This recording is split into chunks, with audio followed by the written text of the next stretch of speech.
Welcome back to the Dungeon Master's Block, the place where we come to talk about the Dungeon Master, the most important person in the game, the only person capable of playing God, killing characters, and lowering the egos of everyone else at the table.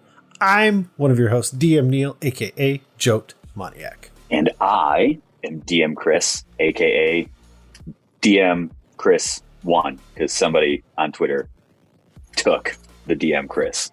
We've had this conversation before, Neal. We have. So today we're going to get weird. If you by chance read the title of the episode, I think we're going to call it The Power of Weird. And this came from Discord at one point when we kind of asked if there were ideas that people had, and it's a thing that's been brought up on other podcasts and other shows, certainly. So we thought we would take a stab at it as well. Yeah, so that's it. That's all I got. So rather than talk about it anymore, let's head to the weird meat. I'm starving. We ain't had nothing but maggoty bread for 3 stinking days. Why can't we have some meats? Looks like meat's back on the menu, boys. So my question, because I feel like it goes into the episode and it can be a surprise question, is what is the weirdest campaign that you've been a part of? Weirdest campaign like the entire campaign that I've been a part of? Or even like a one shot or anything like that. Oh, the weirdest one one shot that I did was, it was like a Dark Souls dungeon. It was like Dark Souls meets Mario Kart, where like you had 3 lives, like the old balloons that you had above you. Oh yeah. You had like 3 lives, and when you would die, you would go down to 2. And then you go down to 1, and then you go down to 0. And whoever had the most left won the dungeon if you made it all the way through. And then those characters came back as recurring evil characters in the campaign that we played in later. Oh, okay. Which that was super fun. It was weird. It was a dungeon that made no sense. Like, it gave you the ability to like walk from one room where it's like filled with lava to the next one. You're like on the top of the mountain. Like, it was just super weird, and you got to fight weird things that you didn't normally get to fight. It didn't make any sense. Like, it shouldn't make sense, And but it was just still like a good time. It was a great time. Okay. I won. My guy won. And now we know why you had a good time. Okay. I know I had a good time. Yes. What about you? What was your weirdest thing that you remember? Well, I think the one that stands out, and it is one that like often leans towards weird, is Descent into Midnight, because it's a completely aquatic world. No human has ever touched it.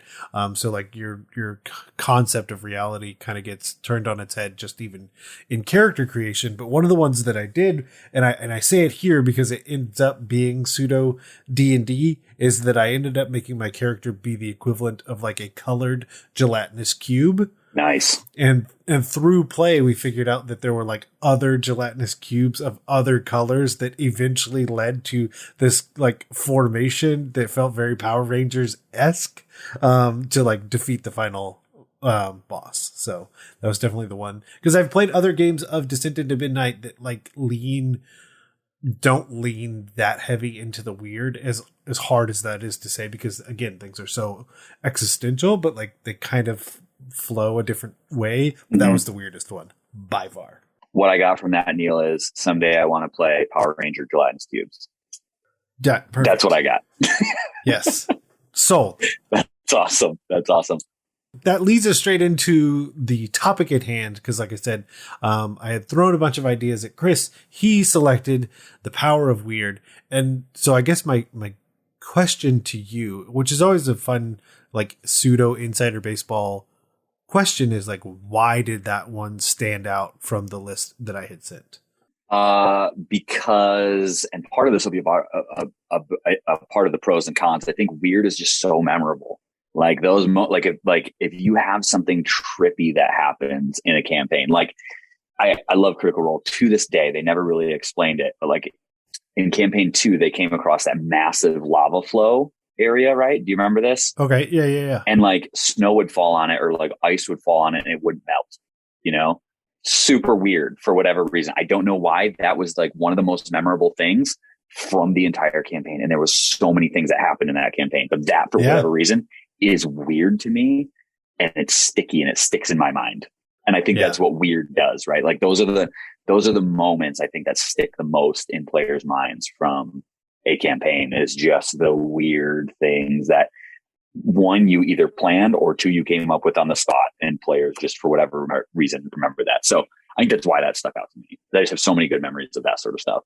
Yeah. And there are certainly elements that like you want touchstones of reality for your game, but the concept that like everything fits into reality, if you will, or physics or any of the rules that we have in our own world is somewhat nonsensical, because you have these alien type races, you have these magic, you have all these things. So like the ability for every game that you play to get weird is always there. Like, why would you not? Is my other thought. Well, and Neal, honestly, when I think about NPCs that I've created, it's like the ones that have like the crazy fleshed out backstory. It's super serious, like plot point people. And then it's like, you know, like I have a thief that shows up in the campaign right now. He's a part of the Talons, which is like this underground like thievery guild thing.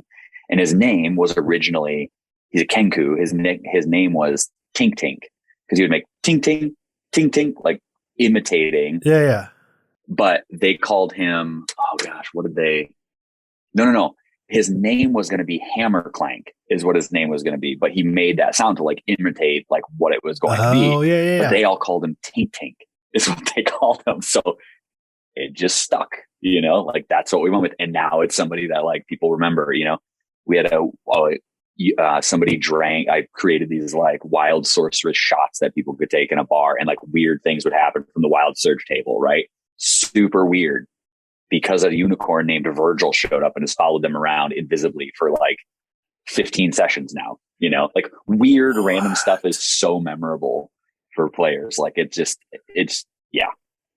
why I love weird things. Weird things are super memorable. Well, and I think because there's certainly two ways, and you've presented them both in the idea that like you've set them up to be that way. Because one of the ideas that was on the Discord was the idea of massive trolls riding capolebas using ray guns. Like, okay, I got a lot of things that I need to figure out and I need to explain, and or is it just this one random thing that happens? But that's the other version, and I think that's why they stick out so well, is that it's so genuine when, you know, me as the DM is forced to create a weird moment. Mm-hmm. And I think that's why it lands so well, is because it's just my genuine thought presented based on the genuine thought of my players. And so there's nothing outside of the fact that it's like, no, this is all me. This is 100% me, because I had no chance to like be influenced by anything else, any external factors other than you, my players. Mm-hmm. Yeah. And I think, and it's weird how like, yeah, you can take a comment that's made, whether somebody misunderstood something or whatever it was, and you can just like roll with it, right? And that creates its own weird moment in and of itself. Or somebody decide honestly, the times when things get the weirdest is like when a player is feeling real weird walking into a night and their character starts doing things that are like out of character for what they would normally do. Like sometimes the best characters are the loose cannons, where it's like they're just going to do weird stuff and it just makes things get weird the entire session, you know? Yeah. I think one of the biggest reasons that I love being weird in campaigns is, number one, I think it makes it memorable. I think above all else, like those are the moments that people remember the most. I think for me too, Neal, like most of the time when the weird things happen, it's when everyone has to do a little bit of improv and everybody's having fun. And like, you can try and do improv in serious moments, but it never really works for my players. But the times when it does work, but the times when it works the most is when it's just like silly and goofy and dumb and weird. And like, everybody's just rolling with the punches. And I think it does, in a way, it does really promote people to get into character a lot when you have weird things that happen at a table. Well, I think about the meme. We've all seen it, where it's like, oh, how every campaign starts, and it shows like that classic fellowship all together, and then how every campaign ends, and it shows like the guys from Monty Python. I mean, I think it's like you said, like the ability to be weird, especially when everyone is just playing off of each other, is 10 times easier than trying to be serious, because it's hard to stay in those moments, improving something that's super serious or emotional rather than just super hilarious. Well, because most times people don't know how to improv emotions. Like emotions come out in serious moments that we have. And unless you've gone to like acting school or something, it's hard to get into that frame of mind, especially in a character that's like not yourself, to role play that sort of thing. But usually a lot of times goofiness just comes out because we're already being silly. We're already being funny. Like we're having these moments where it's like, yeah, it's just easy to roll with that sort of stuff and implement it into the game. Yeah. And then you're fueled on Mountain Dew and Cheetos or alcohol or not enough sleep or a wonderful combo. Well, I think I'm trying to think of some of the other ideas that I had seen because I started looking around. And I think it's really the other pro is like subverting those expectations. And I think that that's also why it's memorable, because if you talk about a monster that does the same thing every time, your players have been playing for decades. So that shows up, they know exactly what is air quote supposed to happen. And then you choose to use, again, that power of weird to make it something that they never expected. Because I think, we talked about the two things that just came to mind is the idea of like, we talked about gelatinous cubes and we talked about trolls. The idea of like, what if it's something that shows up that's akin to goblins, but then they all morph together into this giant troll thing. Just making it super weird, especially if they're like stealing random things from your players while they're forming together. There's nothing that I fear more now than you're like on the Power Rangers trip right now of like Mighty Morphin Goblin people. Yes, like it's a wonderful idea. They all have it's only the one that has the flute, where he's playing a flute that is a dagger through a helmet. None of it works, but it's Power Rangers. Yeah. I think too, for me, I think weirdness, the weirder the situation, the more creative players get to. It kind of goes along the lines of improv, but like if it's a weird situation that they found themselves in, it could be like, hey, we had this plan. And this is classic D&D, right? Where you have a plan to go in and do a thing. And then somebody royally messes it up because of a roll, right? And you try to break down a door and it doesn't work. And then the alarm spell goes off or whatever it is. And then you get captured and now you're stuck in a jail cell. It's like, well, this is weird. It's not super weird, but that's not how it was supposed to go. And then players have to get super creative to get out of it, right? Like, imagine like, you're like, oh man, we're promised that behind this door, there's going to be all these great, riches and wealth. And it's like, yeah, but before you do that, you have to face this massive goblin horde that now changes into a Mighty Morphin Power Ranger goblin horde. Yes. Can't say anybody in adventuring school was ever taught that, right? So how do you combat this thing, right? How do you fight against this thing that doesn't seem to, you kill one goblin, but another goblin replaces itself, and keeps going. Like, it's just, people have to be creative when those sorts of situations, the weird things happen that you weren't expecting, to try and solve whatever the case would be. I mean, those little twists even in there, like, right, it doesn't have to be like goofy weird. It could just be like, hey, we thought there was this plan that was going to happen and we were expecting it to go this way. And this one little thing threw it off. And now what do we do? That was weird. That was out of the ordinary, Yeah. Or it could be like, hey, all of a sudden we're out at the sea and we're supposed to be diving this underwater sunken ship. And now there's like Sharknado or whatever comes along, as awful as that sounds. Well, I also think about like, or you take like a simple spell and like, if you change it so that it's permanent, use permanency on it. The one that came to mind was reduce enlarge. So you have the entire party, they stumble into a trap and it goes either direction. I would certainly choose that. I mean, most likely I would choose all of them to go one direction or the other. I guess it would be very funny, but you'd certainly have a split party if some of them go reduce, some of them go enlarge. But the idea, I think the classic one is certainly the trope of like everyone's like, Honey, I Shrunk the Kids, and they have to go through that adventure on that scale. But I think one of the ones that would be weird and then have them force them is what if they were all the size of giants and now they have to navigate the world with this increased size, whereas normally they wouldn't.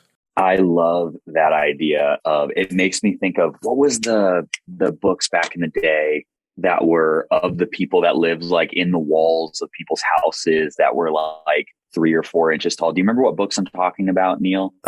I don't know the name though. I think you know what I'm talking about, but like I've always imagined like that would be super cool to like make, here's this massive like stone wall, and you just see like a little door, and next to it are 3 potions of shrinking, where you all of a sudden have to go in there, and that's the dungeon for 3 of the people. While the rest of the other 3 people, like you can't get out of this dungeon unless you send people in to this little teeny tiny place. And then you're fighting like anything that's small. A mouse, a rat now becomes a terrifying creature to somebody that's small, right? Like you take these normal, non-scary things that you can now make extremely terrifying just because your size is different now, and you can scale creatures up super easily. Like you don't have to make your players change all these stats, but you can scale up these creatures to now be terrifying for people, in ways that they weren't beforehand. Yeah. Or like you said, the opposite, where everyone's terrified now because you're huge. And how do you deal with it? Like even just your day-to-day tasks just became super difficult. Well, straight up Gulliver's Travels, right? Like you're now the massive person that like everyone's terrified of and trying to kill. Like you are abnormal. Yeah. That's weird. Or you have like people that have to be, again, thinking of Critical Role, because I think they do a fantastic job and it's mostly known by a ton of people. Like there was an episode where they transformed into bats to try and get closer to a space. And one person was a druid and could easily do it. The other person polymorphed and had an intelligence of 1, but didn't think about that beforehand. And so they ended up chewing on curtains the entire time, Yeah. Like just super dumb stuff that all of a sudden makes for really fun role-playing moments. And then they promised them all bread, and they just went off on getting, some weird things like that are super fun. Yeah. So I know we've talked about a lot of the pros, but there are certainly a set of cons that come with the idea of getting weird with the campaign, the one shot, whatever aspect. So what is the first one that comes to mind for you? The first one that comes to mind for me is poorly timed weird can derail a story. I think the thing that Marvel stuff does really well is they know when to put the weird in, because they've done this time and time again. But there are moments where it's like you enter in a PC that's weird, and it's like, no, that wasn't the time for that. That was not the right moment for you to have a weird character show up, when you're in like the climax of the story or whatever. And I think it can go poorly if it's not done at the right time in a campaign. And I think it's similar. The first one that came to my mind was like a spiral of, you've introduced it, and then, everyone's kind of playing off of each other, and then it just like spirals out of hand. I mean, because there needs to be some limit, or else, again, your players potentially aren't going to enjoy the experience.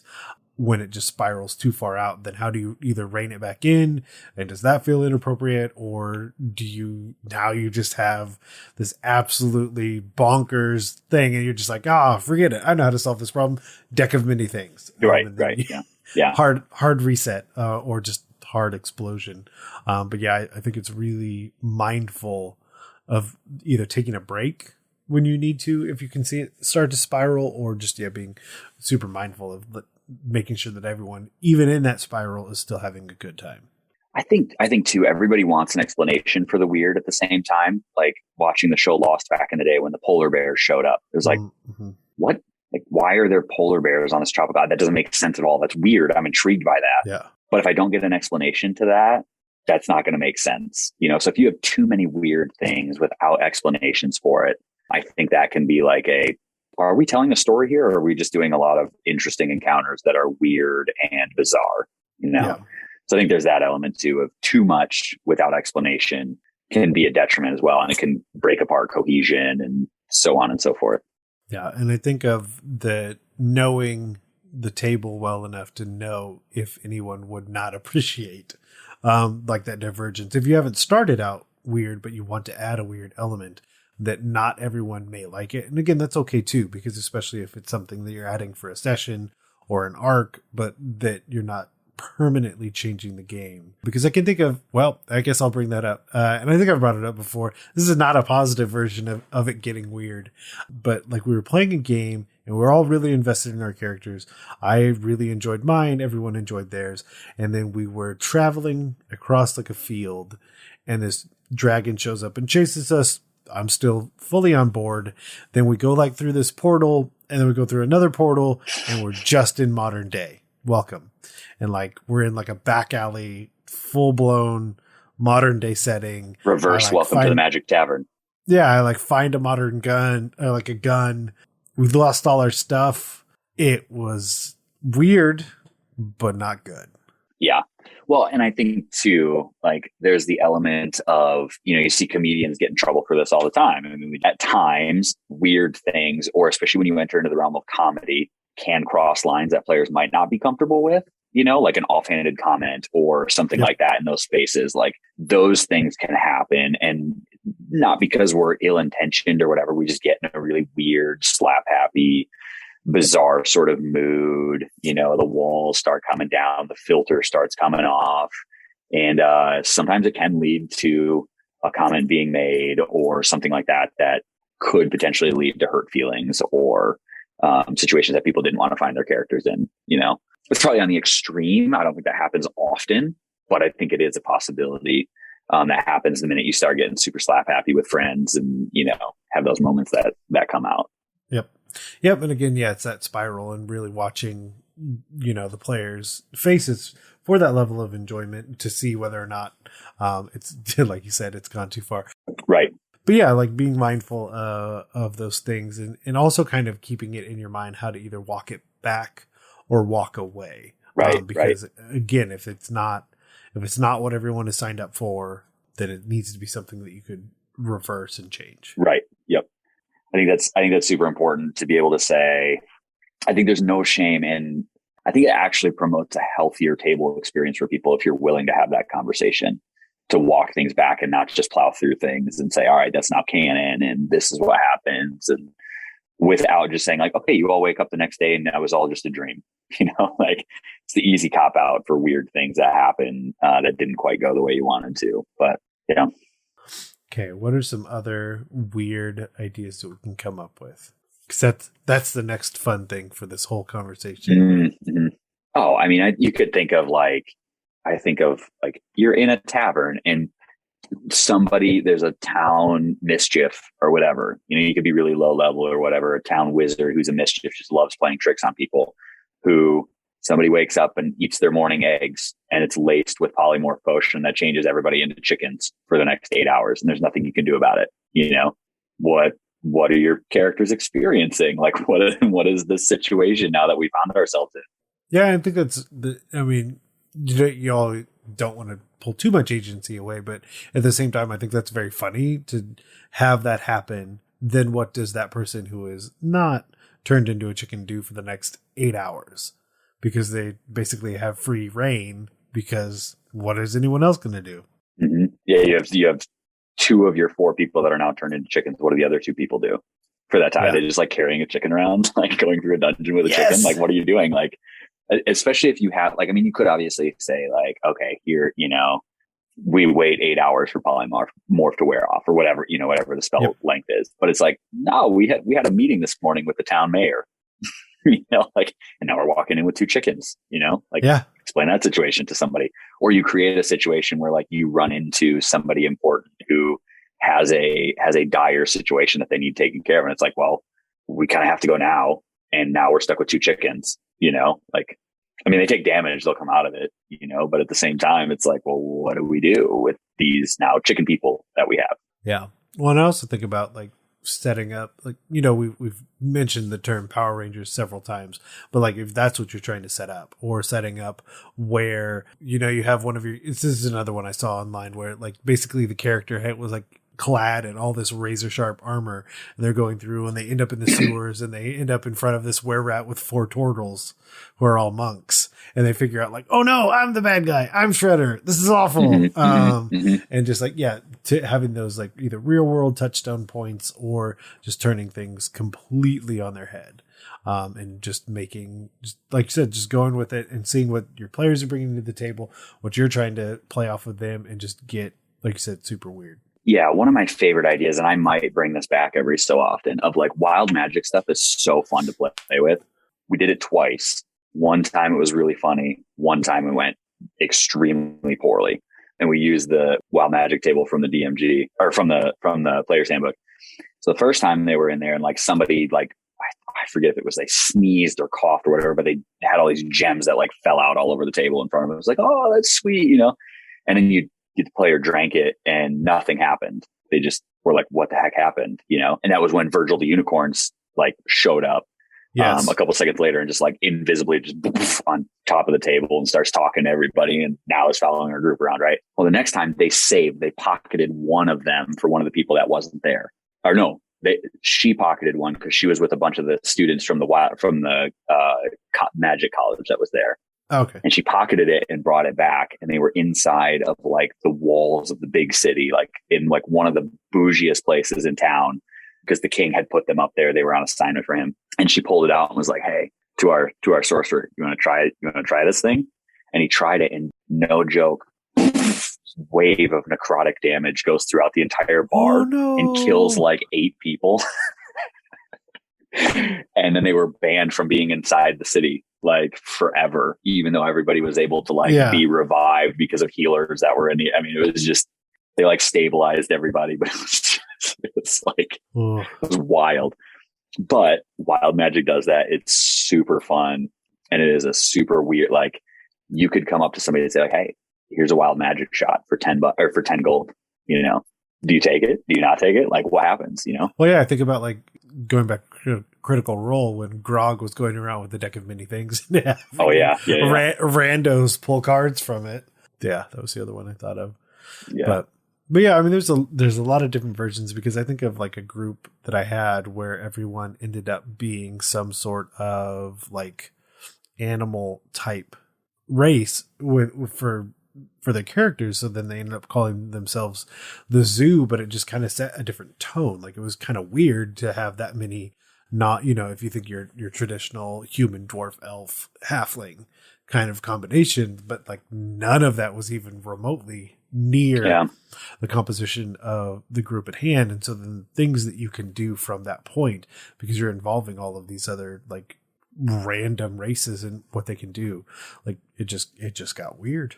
Yeah, I mean, I think weird things that you can do is I've always loved like throwing in random dragons that are changed into humans for the time being, and players never knowing that that's a thing, but they gradually like learn as they go on. Like, oh, I was talking to a gold dragon. Like that's super weird. Why would they be talking to us? You know, like those sorts of things, like keeping really important people hidden for a while from your players, and having like a big reveal, I think is always fun for players to do. Yeah, that's always fun for me to do those sorts of things too. I was also trying to think of, since we're getting kind of close, what could we say is homework for people to go check out? I know the number one thing that came to my mind, because it is super weird. I'm not saying it's great, but again, oftentimes that we suggest things that people should go watch or read. It's good for inspiration. It's definitely not winning any awards, but the first movie that comes to mind is Sucker Punch.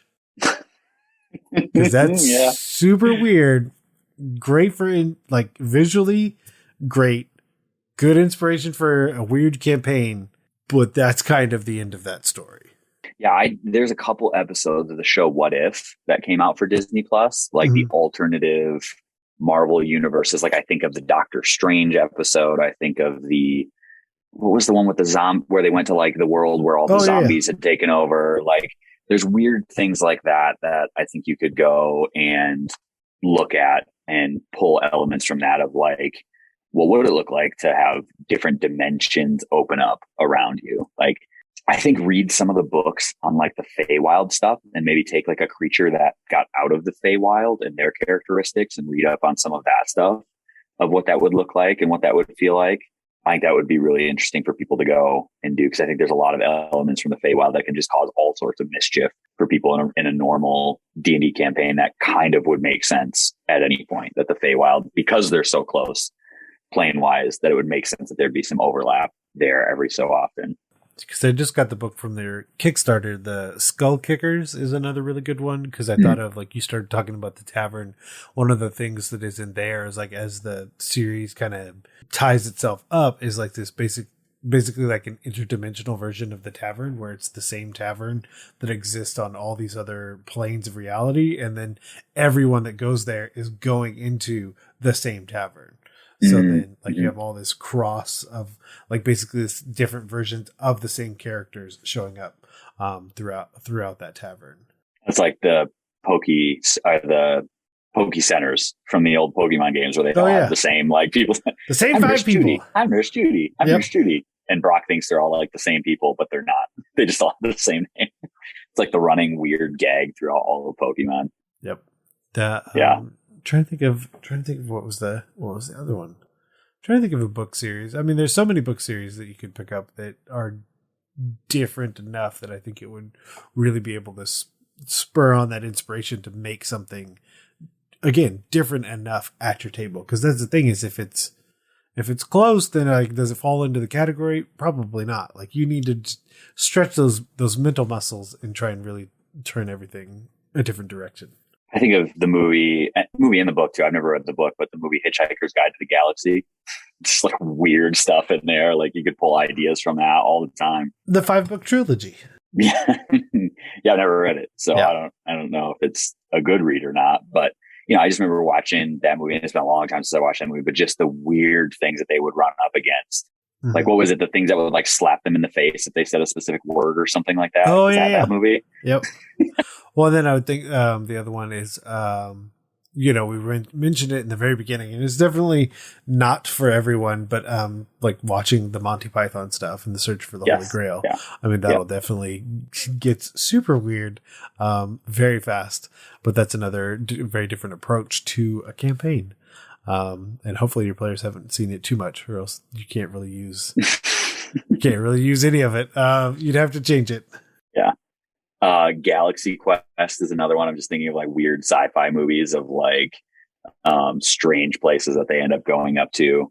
And I think in that movie too, like I remember the part with like, oh, they're so cute. They're helping out their little friend. And then they just like devour him, right? Like those simple little twists on like, if you can take something that's expected to happen and then something different happens, even though it's the same situation, like that's weird. And that's great. Like just changing normal situations into something that's slightly different than what you expected. I always think of that moment for something like that.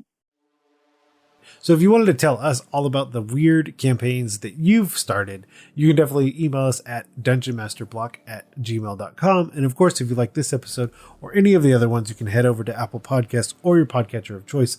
Leave us a rating and review, because word on the street is that helps more people find us. I don't know. Allegedly. I have no idea how algorithms work, but that's what everyone says. So we'll go with that. If you want to follow us on Twitter, you can follow us at DMS_block. That's at DMsBlock. You can like us on Facebook as well. All of those things allegedly as well help us be followed by more people to get information out there to everyone. And of course, the Dungeon Masters Block is a proud member of the Block Party Podcast Network, where you can check out other shows like Detentions and Dragons, Dungeons and Dragons and Daughters, DMnastics, and more. Yes, and thank you once again, fellow listener, fellow blockhead, for listening to the Dungeon Masters Block, the place where we come to talk about the Dungeon Master, the most important person in the game, the only person capable of playing God, killing characters, and lowering the egos of all the people. The people? That was weird. The people at the table. The people at the table. At the table. That's a great way to end. That was weird. Perfect. Have a good day, everyone. No, you say good night, right? And I'm just testing you. It's weird. Have a good night, everyone. Keep on dungeon mastering. Take that. There we go. Perfect. Got it.